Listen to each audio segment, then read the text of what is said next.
We are following breaking news here on CBS Sports HQ. There will be no suspension for Chiefs wide receiver Tyreek Hill. The league sending out a statement today saying that it will not suspend the Kansas City wide receiver. He can attend Chiefs training camp, which opens Friday, July 26. Here is the statement here from the National Football League. Over the past 4 months, we have conducted a comprehensive investigation of allegations regarding Chiefs wide receiver Tyreek Hill. Throughout this investigation, the NFL's primary concern has been the well-being of the child. Based on the evidence presently available, the NFL cannot conclude that Mr. Hill violated the personal conduct policy. Accordingly, he may attend Kansas City's training camp and participate in all club activities. Again, the NFL will not suspend Tyreek Hill following investigation into child abuse allegations. Here's a look at Tyreek Hill in the 2018 season, one of the most productive wide receivers in the NFL. You take a look at the fantasy production also at the bottom there in terms of non-PPR and PPR. I do have Heath Cummings with me here to break down the fantasy aspect of Tyreek Hill. But before we do that, I welcome in senior NFL writer Will Brinson, host of the Pick Six Pod, joining me. Look, Will, I'm going to let you take this any way you want to go with my follow-ups afterwards. You hear the news of Tyreek Hill and no suspension. What first comes to mind? I'm shocked, Tommy. This is a very surprising move by the NFL. You know, it said in its statement that it was not able to obtain the confidential documents from the child, the domestic case involving a child with the court proceedings. But when you look at how this was sort of unfolding over the past few months, the NFL expedited its investigation into Tyreek Hill, understanding that the court proceedings might not wrap up by the time training camp and by the time the season started. The presumption then was that the NFL wanted to, in its 100th season, go ahead and get some discipline for Tyreek Hill out of the way and to go ahead and issue that punishment and keep people focused on something other than an off-field incident involving a star player, and in this case, a child. And as a result, there's going to be a heavy focus on Tyreek Hill going into the season. I'm shocked by this. I thought the NFL would try to avoid anything resembling the Ray Rice case. And remember, the NFL suspended Ray Rice 2 games, and then after that suspension was handed down, video evidence of Ray Rice assaulting his fiancee emerged, and on the eve of the season beginning. And I'm not saying that's going to happen in this case at all, but the NFL is running that risk by not issuing any type of punishment for Tyreek Hill. I understand they did the investigation. They didn't talk to his fiance. They couldn't get any court documents. It is always surprising to me when a $14 billion business is unable to get, cooperation from the fiance of a player. It just seems like they handled this a little quickly, in my opinion, and I'm frankly shocked they didn't issue any punishment for Hill.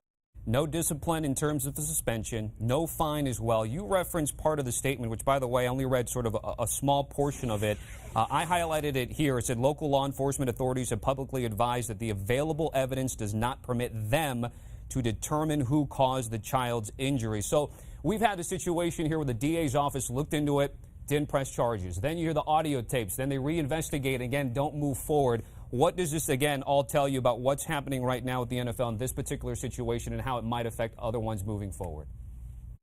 Look, Tommy, the district attorney said when they dropped the case against Tyreek Hill, he said that they believed a crime occurred, that they were confident that someone committed a crime against this child. They just couldn't prove who it was, whether it was Tyreek Hill or Crystal Espinal, his fiance. And that, to me, is a major red flag if you're talking about how the NFL handled this. I mean, maybe the NFL said, all right, we think a crime was committed too, but we don't know who was involved. Well, look, I mean, not to be blunt here, but the NFL has the authority to suspend him. The NFL has shown a willingness to go above and beyond whatever is written down and to issue discipline. They did it with Tom Brady. They took Tom Brady to the freaking Supreme Court over the inflation of footballs, and they're not willing to push the limits on what they think they can do with Tyreek Hill in this case. It's shocking. They could have said, listen, we think something happened, just like the district attorney said, and just like he believes. We have the power to suspend you whether or not we know who it was. And we're going to do that, and we're going to let the cards play out because we feel like that is the moral high ground to take. And they didn't do it. It's very surprising. I understand that perhaps there's some legal issues here with being able to suspend Tyreek Hill and then having to fight a long and extrapolated battle against him in the court with arbitrators and again potentially going to the Supreme Court and all those sort of things, and you don't want that lingering. I understand all of that. It's just surprising that they wouldn't take the moral high ground here, as well as, in my opinion, what is the prudent optical behavior from a public relations standpoint, to suspend the guy involved in this case and to not allow him to simply walk back onto the football field. This is not going to be a positive look for the NFL, and I would anticipate that they're going to catch some heat from it. All right, I got one more question before I let you go. I don't want to put you in a super tough position, but you're knowledgeable about the situation. You kind of offered a little bit about what you think. What would have been a thing for you when you looked at Tyreek Hill in this situation that if you were Roger Goodell, you would have said this would have been fit for what's happening right now? I think it's a no-brainer situation if you're the NFL. You go to Tyreek Hill and say, listen, we've done this investigation. It's going to be kind of close whether or not we can actually, get away with suspending you 6 games. We probably don't think we can. Here's what we're going to do. We're going to suspend you 4 games. You're not going to appeal. If you appeal, it's going to get ugly. We're going to have to do hearings. We're going to have to go in front of more judges. There will be evidence brought into light in front of the court. This is probably not going to go well for you. So we're going to do 4 games. You're going to drop your appeal. Everyone's going to move on. The public will be happy. We will feel like we're aggressive enough in our pursuit of justice in this case. And I think that would have been the smart ending. I cannot imagine that this ends quickly or quietly for the NFL from a public relations standpoint. All right, senior NFL writer Will Brinson joining us here on CBS Sports HQ. Will, certainly appreciate it. Want to bring in our NFL insider Jason La Canfora over the phone now. JLC, I want to bring you in here again. Much like Will, I'm going to let you take the floor here. You hear the news about Tyreek Hill. What more can you tell us? Well, I think there are certainly people throughout the NFL who, based on what was known of the case, believe that some discipline was forthcoming.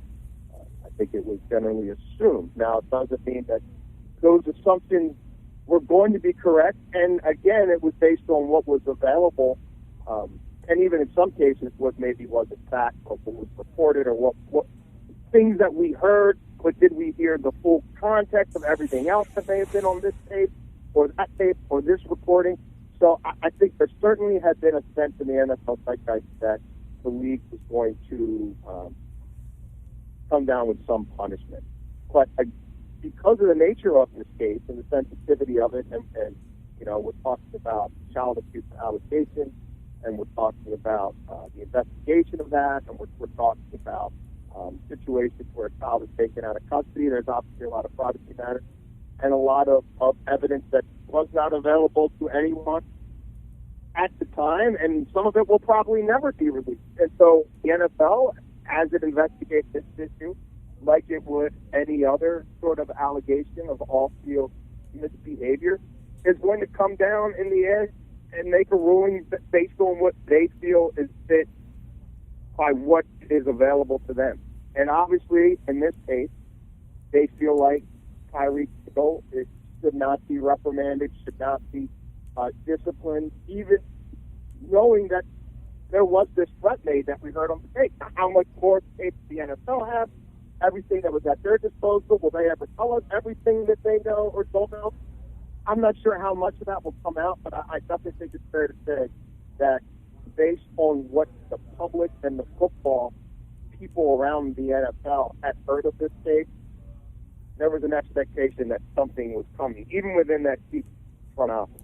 And at the end of the statement, the NFL is saying if further information becomes available through law enforcement, the pending court proceeding, or other sources, we will promptly consider it and take all appropriate steps at that time. Again, Tyreek Hill will be able to go to training camp. JLC, take me through what you anticipate the next month or two will be as we get ready for week 1 of the regular season. In terms of what's going to be in at teach camp? Yeah, with him on the team. I mean, look, I assume it's going to be business as usual. The team, based on what they knew at a point in time, sent him home, sent him away, and said something like back. Well, now obviously he can come back. And this is just a difficult one to predict because, to your point, what you just read, things have a way of sort of coming out, right? DMV gets a hold of this, or somebody else gets a hold of that, and then it completely changes the entire sort of framework situation. So I think the NFL had reached a point where it was kind of, you have to do something to get off the pot. Type situation, training camps coming. Maybe more things will become available to you in the future.